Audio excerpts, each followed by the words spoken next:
Muy buenas noches. Cantabria desde la Solana tiene hoy como invitado principal a un político que en estos momentos podemos calificar de singular, porque vamos a decir quién es, que es Juan Ramón Carrancio. Buenas noches, Juan Ramón. Buenas noches. Y buenos días, porque esto, como se ve, está grabado de día y es como estamos haciendo últimamente el programa de Cantabria desde la Solana, grabándolo en la biblioteca del Ateneo, en lo que podríamos denominar un falso directo, puesto que ustedes lo ven tal cual, sin editar y sin modificar nada. Pero volvemos a lo importante. Juan Ramón Carrancio, como digo, es un político singular porque ha pasado de ser el fundador del Partido Ciudadanos en Cantabria, partido que en un principio parecía tenía muy pocas posibilidades de entrar en el Parlamento y que sin embargo lo logró con 2 diputados, y sin embargo él ahora está pasando por un momento difícil, puesto que incluso le califican de tránsfuga por estar fuera del partido. Yo creo que antes de que hablemos de otros temas, Juan Ramón, cuéntanos cómo se ha producido este hecho tan insólito de pasar de ser el fundador del partido a estar fuera, y además sin que parezca que haya habido un proceso interno electoral que haya producido este cambio. Sí. Nada, no te preocupes. Es la gripe que todavía la tengo ahí. Bueno, a pesar de ser un tanto insólito el hecho, lo cierto es que tiene una explicación muy sencilla. Otras personas y yo fundamos el partido en Cantabria, muy poquitos, cuando efectivamente todavía el partido no se vaticinaba nada, no habían empezado las encuestas a dar, pasarían bastantes meses antes de que tuviéramos ninguna posibilidad de nada. Y entro en este partido porque la clave está en que yo no entro a política a defender unas siglas. Yo entro a política a defender unas ideas, que eran las que en teoría defendía Ciudadanos. Claro, con el paso del tiempo lo que comprobamos, porque no he sido yo solo quien se ha ido, nos hemos ido 2 de cada 3 afiliados en Cantabria. Lo que comprobamos es que el partido ha dejado de defender esas ideas si alguna vez las defendió. Hemos comprobado, pues no sé, por poner un ejemplo muy claro y que va a entender todo el mundo, una de las principales banderas del partido era defender la independencia del Poder Judicial, que en España está muy en entredicho debido a cómo se eligen los órganos de gobierno del Poder Judicial. Entonces, que nos digan que se va a procurar que los miembros del Consejo del Poder Judicial no los elijan los políticos, que tengamos en la llave los presupuestos de España donde hace falta hasta el último escaño de Ciudadanos, y que eso, que no cuesta dinero, ni siquiera se ponga encima de la mesa, nos dio mucho que pensar. O que ante el tema catalán, ahora tan de moda, pero ya hace meses el señor Rivera haya estado pidiendo que bajo ningún concepto se aplique el artículo 155. Eso lo ha estado pidiendo hasta septiembre, hasta este mes pasado, cuando era evidente la deriva que había. Ahora ya lo pide. Bueno, bienvenido al sentido común, aunque me temo que sea más por tacticismo electoral que porque de verdad crea que se deba aplicar. Cuando vemos que la segunda parte fundamental del ideario, en un principio está el liberalismo económico en el sentido de eliminar, digamos, todos los negocietes a la sombra de la política, todas estas empresas públicas, todo esto que lo que hace es con una parte considerable del presupuesto y que no siempre va en beneficio del votante, ¿no? Y que sin embargo la otra parte esté totalmente abandonada, y es el asunto social que llevamos en el ideario, el proteger el que estemos en una sociedad occidental relativamente opulenta y que sin embargo haya personas trabajadoras, no hablamos de caraduras, no hablamos de marginales, que se estén quedando tiradas, sin vivienda o sin tener medios para mantener dignamente a su familia, y no se haga nada por ello. Pues no, llegó un momento que vimos que Ciudadanos, ya cuando con el nombramiento del señor Félix Álvarez, sin cumplir ninguna votación interna, como has comentado, yo he ganado todas a las que me he presentado. Este señor, que la única vez que se presenta de 7 queda el 6º, y de repente nos le imponen como el gran gurú al que hay que, pues ya fue, digamos, la gota que colmó el vaso, y bueno, nos reunimos en la asamblea y decidimos hasta aquí hemos llegado. Estamos defendiendo ideas, no siglas, que se queden con las siglas. Bueno, usted, antes de estar en Ciudadanos, militó en UPyD, un partido bastante similar, con muchas concomitancias con Ciudadanos, Pero la pregunta que se hacen muchos cántabros ahora es, bueno, queda un año largo, un año y medio largo para las elecciones próximas regionales, que serán en 2019, y la pregunta es, ¿usted va a fundar otro partido para presentarse en 2019? Digamos que el decir yo voy a fundar es incorrecto en el sentido de que, si bien yo soy la cara más conocida, esto es una decisión de equipo y todo es una labor de equipo. Se está fundando el partido. El partido se llama Ola Cantabria. Ola Cantabria sin H. Sin H, Ola de mar. Y previsiblemente se presente este mes que viene a primeros. Es previsible, se están organizando grupos. Hay que tener en cuenta que prácticamente toda la estructura que tenía Ciudadanos, toda la gente que trabajaba en Ciudadanos, se ha venido al nuevo proyecto. Entonces tiene una estructura que está asentándose, se están dando los pasos legales y va a estar ahí. Yo estoy colaborando con ellos, por supuesto, y colaboraré llevando sus propuestas a las instituciones, lo mismo que Cora Bielba, la segunda concejala de Santander. Otra cuestión es que probablemente yo no esté afiliado hasta 2019, hasta que no acabe, digamos, esta legislatura.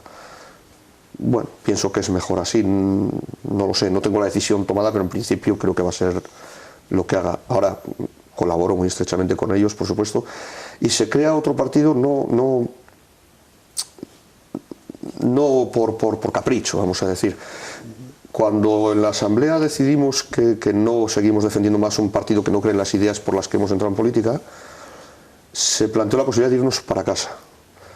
La respuesta mayoritaria fue que no, aunque luego siempre hay gente en estos episodios que se va, ¿no? Que se desilusiona y se va. Y entonces lo que se planteó es si había algún otro partido que defendía el ideario que nosotros habíamos defendido hasta ese momento. Entendimos que no, con lo cual no quedaba otra opción, si queríamos seguir en política defendiendo esas ideas, que crear un partido que defendiera unas ideas de centro, moderado, que eliminara el capitalismo de amiguetes y que tuviera una política social digna de tal nombre. Y por eso está naciendo Ola Cantabria. Bien, mientras llegan esas elecciones de la primavera de 2019, usted sigue siendo diputado, está además en la mesa del Parlamento de Cantabria y hay mucha especulación sobre, usted tiene un voto de oro, porque conviene recordar a nuestros espectadores que el gobierno de Cantabria, esa coalición de regionalistas y socialistas, les falta un voto para tener mayoría en el Parlamento y, por tanto, para sacar adelante cosas tan importantes como presupuestos, leyes o incluso para mantenerse estables en un gobierno y no tener siempre el aliento del Parlamento en el cogote. ¿Cuál va a ser su posición como diputado independiente ahora o como no adscrito en el Parlamento de Cantabria? Bueno, independiente está mejor dicho, no adscrito tiene connotaciones legales que no me afectan. Tiene que ver con los grupos y yo me mantengo en el grupo parlamentario donde entré. Vamos a ver, en Cantabria se da una situación muy curiosa. Ahora mismo todos los partidos, salvo el Partido Regionalista, tienen unos problemas internos graves o muy graves. De hecho, eso está perjudicando su actividad parlamentaria, yo lo veo a diario. Eso les lleva a que haya cuestiones tan curiosas como que para taparse, digamos, apoyarse unos en otros, Podemos y el Partido Popular coincidan en el 80 o el 90% de las veces en sus planteamientos, en sus votaciones. ¿Qué voy a hacer? Pues mire, lo mismo que hemos venido haciendo hasta ahora. Yo era el encargado de la política del Parlamento de Ciudadanos, la política institucional, y la opción que ya hicimos en los presupuestos pasados fue, si podíamos mejorar algo para Cantabria, apoyar, si no, no apoyar. Bueno, la opción mía este año va a ser la misma. Luego ya el gobierno verá, porque yo sé que se sentarán con ellos, si no se han sentado ya, miembros de otros partidos. Yo tengo la misma obligación, yo estoy ahí, mi función por la que se me paga el sueldo ahora mismo es por procurar ventajas para Cantabria en su conjunto. Eso quiere decir que llegue o no llegue el acuerdo, no va a ser un acuerdo ni para toda la legislatura, ¿no? Yo habrá cosas a las que vote en contra. El otro día, por ejemplo, he votado en contra, que me he quedado prácticamente solo, de cómo se entrega este dinero para los ayuntamientos para contratar parados a dedo. Al final, yo sostengo que es una forma de clientelismo político muy mal disimulada. Volvemos al caciquismo de hace decenios, y me quedé solo votándolo, me dio igual. O sea, si tengo que votar algo en solitario, lo voy a votar en solitario, pero yo ahora mismo tengo la tremenda libertad que no tenía con Ciudadanos, y es obrar en conciencia. Y así voy a actuar. Eso significará que a veces, como en el pleno de ayer, casi todas las ocasiones estuve más cercano a las tesis que defendían los partidos que defendían el gobierno, incluso cuando estaba cercano a lo que defendía el Partido Popular, con esto de la oficina fiscal y judicial. Claro, el problema es un proceso que en todos los sitios está llevando 1 año o 2 años o 3 años implantarlo, que la señora Urrutia, portavoz en ese momento del Partido Popular, ponga un plazo como en el oeste al gobierno para que en 3 meses esté implantado cuando no se ha empezado, es irrealizable. Entonces yo la planteé, digo, quite usted el plazo y yo la apoyo, la propuesta. Pero no quería la propuesta, quería la foto. Bueno, pues me abstuve. No pienso seguir actuando igual, haya presiones o no las haya. Bueno, y ya desde fuera, pero ¿cómo ve el futuro de Ciudadanos en Cantabria de cara a esas elecciones de 2019? Y bueno, lo que queda con la crisis interna que ha afectado no solamente al Parlamento, sino también al Ayuntamiento de Santander. Pues hombre, yo no lo sé, no tengo la bola mágica, pero desde luego Ciudadanos ahora mismo es un partido, bajo mi punto de vista, que actúa sin ideología ninguna. Es una maquinaria para intentar conseguir poder de unas personas que en muchos casos están ahí porque no tienen otro remedio. Cuando digo no tienen otro remedio, es que si dejan de vivir de la política van a tener verdaderos problemas para trabajar en algo, porque algunos no han trabajado en otra cosa. Cuando alguien está en esa situación, si desde Madrid le mandan saltar a la pata coja, él va a preguntar que con qué pierna salta. Punto. Digamos que van a ser dóciles, que es lo que Ciudadanos estaba persiguiendo. Ya lo tienen, ya tienen un partido dócil. ¿Qué vaya a ser? Bueno, eso está en manos de los electores. Yo, desde luego, si los electores sopesan el mensaje, la ideología que defiende cada partido, Ciudadanos ahora mismo no defiende ninguna. Bueno, hay un viejo debate que yo creo que se remonta prácticamente al inicio de la restauración democrática que se produce tras la muerte de Franco en el año 1975, y que, por una parte, el Tribunal Constitucional ya dejó claro, pero el debate en la calle sigue, y me gustaría que usted nos diera su opinión, que es, bueno, una persona se presenta a candidato en una lista cerrada que hace un partido, pero después el Tribunal Constitucional dice que el escaño, tanto sea nacional, como si es en el Senado, como si es en un Parlamento regional o en un ayuntamiento, que el escaño es de la persona a la que han votado los electores y que, por tanto, puede salirse de la disciplina del partido. ¿Cómo ve esa especie de polémica entre si hay que acatar siempre lo que diga el partido o el elegido, como dice el Tribunal Constitucional, es dueño, entre comillas, de ese mandato que le ha dado el pueblo a través de las urnas? Fíjese, es que si no fuera como dice el Tribunal Constitucional, nos encontraríamos con la situación de que en el Parlamento Nacional, que hay 350 diputados, igual con 15 valía, con voto ponderado. ¿Qué es lo que sucede mayormente? La disciplina de voto de los partidos es brutal. Pero lo que viene a decir el Tribunal Constitucional viene a defender que haya 350 diputados para que se pueda votar en conciencia. ¿Qué ocurre? Desde luego las listas cerradas, pues claro, evidencian que te ha elegido un partido. En Ciudadanos todo esto se trataba de arreglar, y pongo las comillas, con primarias que de hecho se le exigieron al Partido Popular, que le han traído los problemas que tienen ahora. Yo gané esas primarias, además las gané de largo. Es más, para que fuera del número 1 Rubén, yo me postulé como número 2 para no entorpecer. Perdón, estamos hablando del otro diputado Rubén Gómez es el otro diputado que salió elegido en las regionales. Esto se arreglaría muy fácil si se hiciera un asunto por circunscripciones, como el anglosajón, el imperante en Gran Bretaña, por ejemplo, donde se elige al diputado y luego ese diputado está adscrito a un partido u otro, pero se elige a la persona. Los partidos españoles nunca han querido porque perderían poder. En España los partidos políticos tienen un poder inmenso y harán cualquier cosa por no perderlo. Entonces, ellos están, digamos, perfectamente dispuestos a mantener esta contradicción, que evidentemente existe, con tal de no perder el poder. Porque el camino es decir, bueno, bien, hagamos circunscripciones y que los votantes elijan cada uno al diputado que le parezca. Luego ese diputado será el partido que sea, se agruparán, harán los grupos parlamentarios una vez que entran a las instituciones y ya está. Eso no lo quieren. Ni quieren listas abiertas. No las quieren ni bien ni mal. Ciudadanos, cuando yo entré en el partido, se elegían los 5 primeros. Ya ha habido modificación estatutaria para solo elegir el primero. Y tienen más limitaciones. O sea, en realidad están siguiendo el camino inverso por el que se supone que habíamos escogido esa opción en esto como en tantas cosas. Bueno, vamos a salirnos un poco de lo que es la política de partido. Bueno, usted está en la mesa del Parlamento de Cantabria y desde la calle hay cada vez, yo creo, un movimiento de desconfianza y de desencanto respecto a las instituciones. Concretamente, mucha gente dice, bueno, el Parlamento de Cantabria, ¿eso para qué vale? ¿Qué hacen allá arriba? Discuten una serie de cosas que muchas veces ya han pasado en el tiempo y están superadas. ¿Cuál es su opinión del trabajo que se está haciendo en el Parlamento de Cantabria, al margen de los partidos o de que cada partido tome su posicionamiento?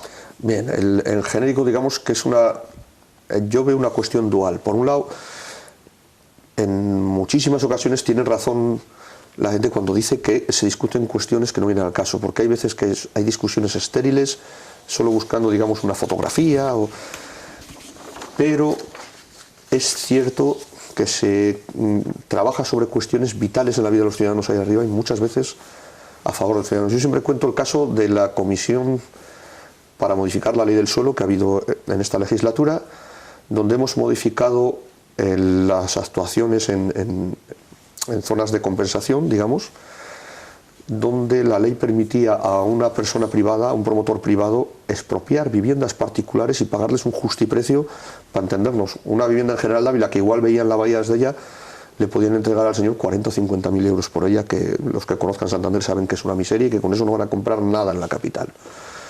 Bueno, hemos impedido que eso vuelva a ocurrir legalmente. Entonces, a partir de ahora, cualquiera que se vea inmerso en un proceso de expropiación le tienen que entregar una vivienda nueva y como mínimo de las mismas características que tenía. Y eso se consigue, que esas injusticias no sigan ocurriendo, se consiguen allá arriba. Les pediría a los ciudadanos que fueran un poco más comprensivos. ¿Por qué?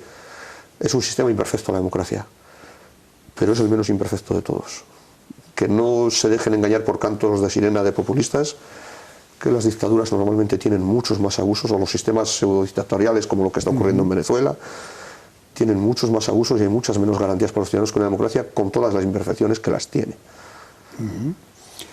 Bien, por otra parte, bueno, estamos viendo en los últimos años, incluso en la última década o casi las 2 últimas décadas, cómo Cantabria desde el punto de vista económico va perdiendo pie en la economía española. Me explico.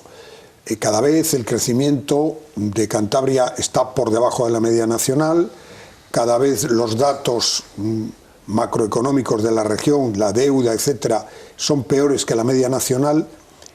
¿Qué nos está pasando? Es decir, una región como esta, que estuvo entre las 6 provincias más ricas de España hace ya 40 años, y ahora, si lo miráramos como por provincia, seríamos la 20 o la 25, ¿qué es lo que está ocurriendo? Hay varios factores a tener en cuenta.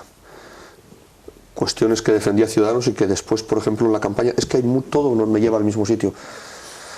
Uno de los factores que más está perjudicando a Cantabria es ser limítrofe con una autonomía que tiene un sistema fiscal aparte para ella sola y para Navarra, pero vamos, que le permite unas ventajas competitivas que ni Cantabria, ni La Rioja, ni Castilla y León tienen.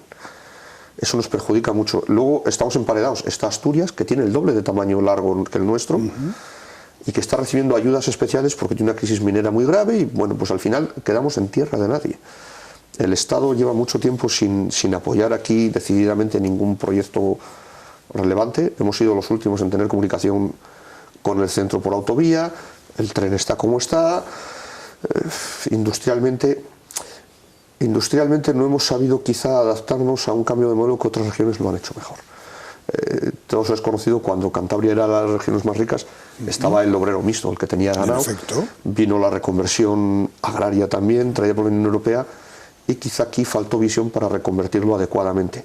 Hoy en día hay ganaderos que son punteros a nivel mundial en cuanto a cómo lo producen y a los niveles y calidad de producción, pero ahora mismo el tiempo del sector primario en la Unión Europea pasó.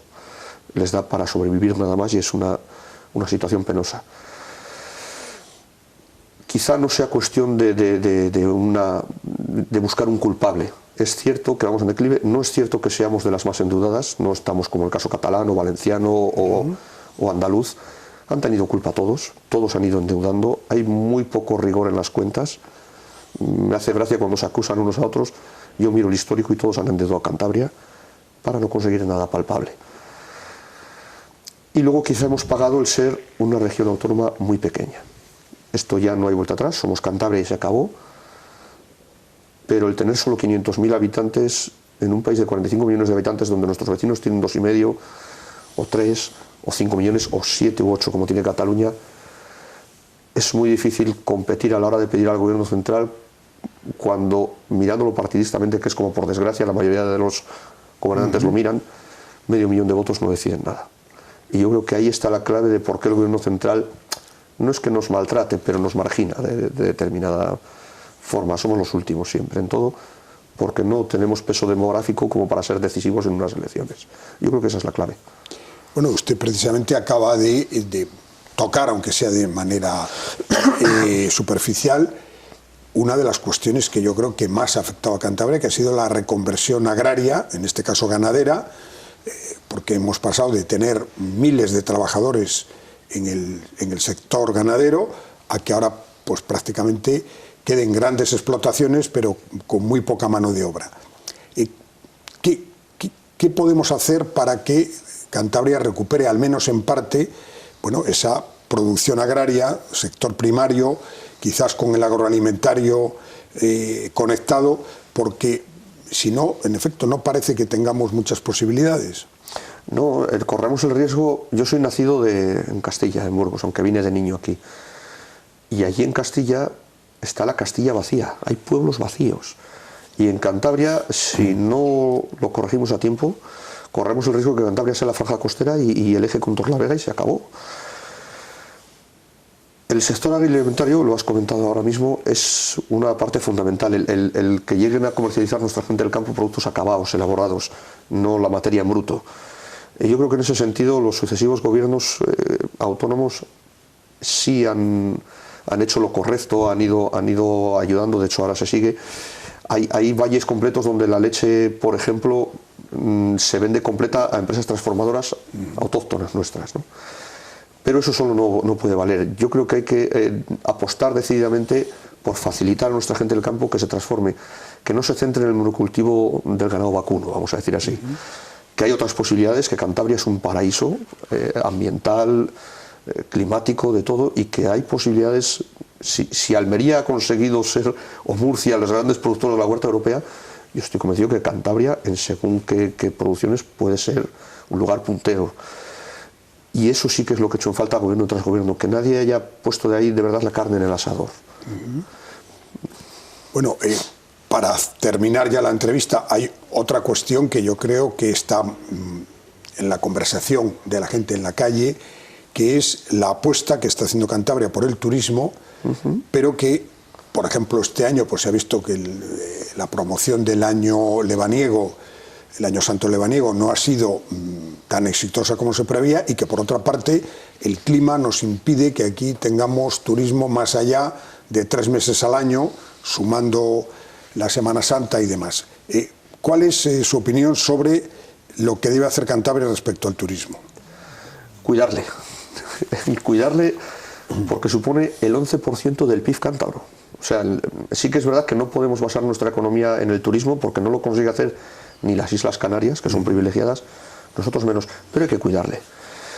Lo del año santo lebaniego, por ejemplo, ahora mismo hay un oscurantismo preocupante por parte del consejero, que yo creo que es su forma de actuar, no sé si estará ocultando o no, pero nos llegan noticias contradictorias. Por una parte, el tiempo sí es verdad que ha vaciado en determinados momentos nuestra hostelería, pero por otra parte el Valle de Liébana ha tenido el 100% de ocupación en muchos momentos. y parece ser que la temporada se está alargando, digamos que los despidos del personal eventual se están retrasando un mes en muchas zonas de Cantabria, lo cual, ya digo, llegan noticias ambivalentes. Vamos a ver cuando nos informen cómo ha sido. De cualquier modo, ese Año Santo es algo que solo hay 4 en el mundo, que hay que cuidar. Dentro de 7 años tenemos otro. Hay que promocionar, quizá con más tiempo, con menos improvisación. Y el turismo, pues hay que cuidarlo. Ante eso yo he hecho en falta, por ejemplo, que Santander, que tiene un puerto, el de mejores condiciones que reúne de todo el Cantábrico, no tenga una terminal de cruceros como Dios manda. Además, es que los cruceros atracarían en pleno casco urbano, que eso pasa en muy pocos sitios donde atracan los cruceros. Y es un turismo que llega un día, tiene un impacto en el comercio del local brutal, y el comercio de Santander lo está pasando muy mal. Veo poco empuje a la hora de apoyar esas cosas. Yo creo que hay que darle una vuelta más al asunto del turismo.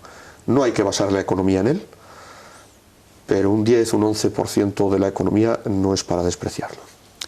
Pues muchísimas gracias a Juan Ramón Carrancio por estas palabras, que yo creo que sirven para que todos conozcamos mejor la situación del Parlamento y del Partido Ciudadanos, y simplemente pues desearle buena suerte con esta aventura de ese nuevo partido, Hola Cantabria, que se está poniendo en marcha. Gracias y buenas noches. Muchas gracias a vosotros. Buenas noches a todos.